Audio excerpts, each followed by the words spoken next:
Izraelio ministras pirmininkas Benjaminas Netanyahu buvo likviduotas per Irano raketų smūgį. Štai tokią žinią dabar skleidžia Irano ir Rusijos naujienų agentūros, tiesiog mėgaudamosi visiškai nepatikrintą informaciją. Tai tie patys žiniasklaidos kanalai, kurie karo Irane pradžioje vasario 28-ąją tvirtino, kad Ajatola Ali Chamenais gyvas, o amerikiečiai ir izraeliečiai meluoja. Tačiau Benjamino Netanyahu nebuvimas viešumoje pastarosiomis dienomis ir Jeruzalės vyriausybės tylėjimas lėmė tai, kad šie teiginiai sulaukė plataus atgarsio pasaulio naujienose. Jau kalbama, kad amerikiečių pasiuntiniai Stevenas Vitkovas ir Jaredas Kushneris kovo 10 dabo atšaukė vizitą į Izraelį. Ši tema iš tiesų pradėta rimtai svarstyti, todėl nusprendžiau ją labiau panagrinėti. Kad suprasčiau, kodėl platinama informacija esą Netanyahu buvo likviduotas ir kas už to slypi. O svarbiausia, ką noriu išnagrinėti šiame epizode, kuo informacija apie tariamą Netanyahu likvidavimą ar sužeidimą skiriasi nuo informacijos, kad Irano lyderis Mačtaba Chamanėjus yra sužeistas ir komoje. Pasiruoškite, bus labai įdomu. Mano vardas Aleksejus Pečijus, panagrinėkime šią temą kartu. Tačiau prieš pradėdami šį epizodą paprašysiu jūsų užsiprenumeruoti šį kanalą, paspausti patinka šiam epizodui ir parašyti savo komentarą. Prašau, nes tai padeda YouTube algoritmui pasiūlyti šį epizodą daugiau žiūrovų. Prenumeruokite mano Telegram kanalą Pečijus News, nuorodą rasite vaizdo aprašyme. Ten skelbiame naujienas vos joms pasirodžius. Pateiksiu svarbų atsakomybės apribojimą, kad išvengčiau kaltinimų netikslumu. Iškart pažymiu, kad netikiu istoriją apie Benjamino Netanyahu likvidavimą ar sužeidimą. Šioje laidoje turiu išanalizuoti šiuos įrašus ir palyginti juos su informacija apie Mačtabo Chamanajaus sužeidimą. Irano spauda teigia, kad Izraelio premjeras Benjaminas Netanyahu galėjo būti paskutiniu Irano atakų taikiniu ir galbūt žuvo. Netanyahu nebuvimas viešumoje kelias dienas. Jeruzalės vyriausybės tylėjimas lėmė, kad šie teiginiai plačiai nuskambėjo pasaulio naujienose.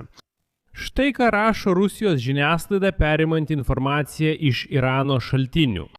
Įsibėgėjus besitęsiančiam karui tarp Jungtinės Amerikos valstijos, Izraelio ir Irano pasirodė nerimą keliančių pareiškimų Izraelio ministro pirmininko Benjamino Netanyahu atžvilgiu. Remiantis Irano žiniasklaidos pranešimais, manoma, kad per pastarąsias Irano atakas galėjo būti sunkiai sužeistas arba net žuvęs. Šie pareiškimai greitai sukėlė didelį atgarsį tarptautinėje bendruomenėje. Ir iškart po to arabiškai kalbančioje socialinių tinklų erdvėje pasipylė pranešimai, esą Iranas tariamai atakavo kažkokį centrą Tel Avive ir tikrai tariamai likvidavo Benjaminą Netanyahu. Ir net mano laidų komentaruose rašė, kad girdi, kodėl tu kalbi tik apie Mačtabą, Chamenėjų. Papasakok ir apie Netanyahu, kurį tariamai likvidavo. Pasakoju. Kodėl atsirado gandai apie Netanyahu sužeidimą ar nužudymą? Pranešime, kurį paskelbė Irano valstybinė naujienų agentūra Tasnim, teigiama, kad atsakant į atakas, Iranas smogė kai kuriems strateginiams taškams Tel Avive. Naujienų agentūros Tasnim pranešime teigiama, kad per šias Irano atakas galėjo būti atakuotas rajonas, kuriame buvo Izraelio ministras pirmininkas Benjaminas Netanyahu. Kaila rimtų klausimų dėl Izraelio ministro pirmininko likimo. Pagalvojus, tai Izraelio pranešimai apie smūgius Teheranui bei Ali Chamenėjaus nužudymą yra visiška kopija. Tasnim praneša, kad Iranas smogė Tel Avivo vyriausybiniams rajonams, kur galėjo būti Benjamino Netanyahu rezidencija, ir spėja, jog Netanyahu galėjo nukentėti. Pasak Irano žiniasklaidos svarstoma tikimybė, kad Netanyahu galėjo būti sunkiai sužeistas arba žuvo per šias atakas. Tačiau, kas svarbiausia, net Irano žiniasklaida teigia, kad šie pranešimai iki šiol nebuvo patvirtinti nepriklausomais šaltiniais. Gandai jau pasklido ir jų sustabdyti neįmanoma. Viena pagrindinių priežasčių šiems pareiškimams yra tai, kad Netanyahu pastarosiamis dienomis nesirodė viešumoje. Irano žiniasklaida praneša, kad Izraelio premjeras viešumoje nesirodo beveik 5 dienas. Taip pat pastebima, kad Netanyahu įprastai kasdien skelbiantis vaizdo įrašus pastarąsias beveik 4 dienas nieko nepublikavo savo socialiniuose tinkluose. Tuo metu pareiškimai priskiriami Netanyahu buvo pateikti tik raštu, kas taip pat laikoma įtarimus stiprinančių veiksnių. Esą Mačtaba Chamenis taip pat paskelbė tik rašytinį kreipimąsi. Ekspertai teigia, kad karo metu iš lyderių galima tikėtis atsiribojimų nuo visuomenės dėl saugumo. Irano žiniasklaida tvirtina priešingai, tačiau tylėjimas vis dar kelia įtarimų ir verčia susimastyti. Irano žiniasklaida pranešė, kad Izraelyje saugumas padidintas iki nepaprasto lygio. Skelbiama, kad rajone prie Netanyahu rezidencijos gerokai sustiprintos saugumo priemonės. Tačiau pagrindinis Irano koziris yra tas, kad Jungtinės Amerikos valstijos atstovai artimuosiuose rytuose, Stevenas Witkovas ir Jaredas Kushneris, paskutinę akimirką iš tiesų atšaukė savo vizitą į Izraelį. Jis turėjo vykti kovo 10 dieną, tačiau vizito atšaukimo priežastis nebuvo paaiškinta, todėl kilo daug spėlionių. Bet tai ne viskas. Irano žiniasklaida teigia, kad be Netanyahu buvo sužeistas arba nužudytas ultradešiniųjų Izraelio nacionalinio saugumo ministras Itamaras Ben-Gviras. Be to teigiama, kad Netanyahu brolis ir pats Netanyahu taip pat galėjo žūti per ataką prieš jo namus.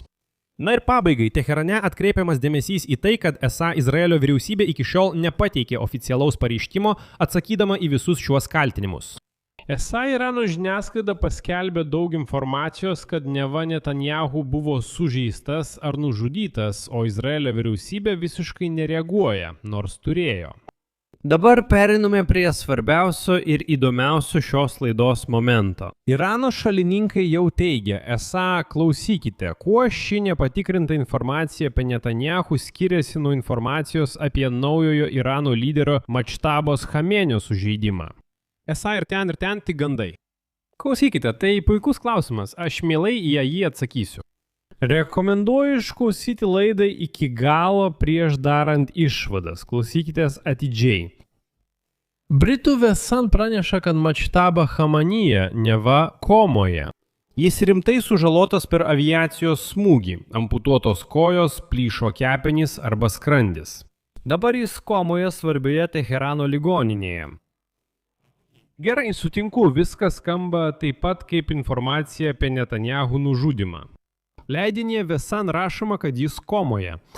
Kaip Irano žiniasklaida teigia, Netanyahu galėjo būti sužeistas ar nužudytas. Pateiksiu dar keletą šaltinių apie Mačtabo Chamenio likimą ir būklę. CNN remdamasi šaltiniais rašo, kad pirmąją bombardavimo dieną Mačtabas Chamenis susilaužė kojas ir patyrė nedidelių sužalojimų. Svarbiausia, jūs sakysite gerai, The Sun, CNN mažai. Svarbiausia. Anksčiau Irano ambasadorius Kipre Alirezas Larjanas viešai pareiškė laikraščiui The Guardian, kad Chamenis buvo sužeistas per tą patį aviacijos smūgį, per kurį žuvo jo tėvas, aukščiausiasis lyderis Ajatola Ali Chamenis ir 5 kiti jo šeimos nariai. Slarjano teigimu, Irano pareigūnas Mačtaba Chamenis nepasirodė viešumoje ir apie jį nieko nebuvo girdėti. Kelias dienas po paskyrimo į aukštas pareigas jis nepasirodė viešumoje dėl traumų. Tai svarbus momentas. Irano valstybinė žiniasklaida naudoja turimą nedidelį archyvinį vaizdo medžiagos kiekį su naujoju aukščiausiųjų lyderių Mačtaba Chameniu, užpildydama bet kokias vaizdo medžiagos spragas dirbtinio intelekto sugeneruotais vaizdais. Naujų kadrų su Mačtaba nėra. Kovo 11 dieną laikraštis New York Times pranešė, kad Mačtaba Chamenis buvo sužeistas pirmąją karo dieną. Netiesioginių užuominų apie jaunesniojo Chamenių sveikatos būklę pasirodė ir Irano valstybinėje žiniasklaidoje. Valstybinė televizija ir valstybinė agentūra Islamic Republic News Agency Mačtabą Chameniu vadina, citata, sužeistu karo veteranu. Labdaros religinė organizacija komitetas MDAT Mačtabą Chameniu vadina Džanbazjang, kas persų kalba reiškia karo metu sužeistas veteranas. Ir svarbiausia. Irano užsienio reikalų ministerija atstovas Esmailas Bagais interviu Italijos laikraščiui Karjera della Sera patvirtino, kad Mačtaba Chamenių sužeistas. Apskritai informacijos apie tai, kad Chamenių yra sužeistas, yra daugiau nei pakankamai. Apie Netanyahu trūksta informacijos, visi kiti duomenys tik gandai. Čia padarysiu pauzę, jūsų nuomonė, jūsų išvados rašykite komentaruose. Prenumeruokite kanalą, paspauskite varpelį ir nepamirškite paspausti patinka po laida. Jei ši laida jums buvo įdomi ir naudinga, galite finansiškai paremti mūsų YouTube kanalo veiklą savo auka arba pavyzdžiui mokama prenumerata. Kaip tai padaryti? Nuorodos ir rekvizitai vaizdo įrašo aprašyme arba per QR kodą. Tai patogus būdas paremti kanalą. Būsiu dėkingas už bet kokią jūsų paramą. Tai viskas, saugokite save, visiems iki.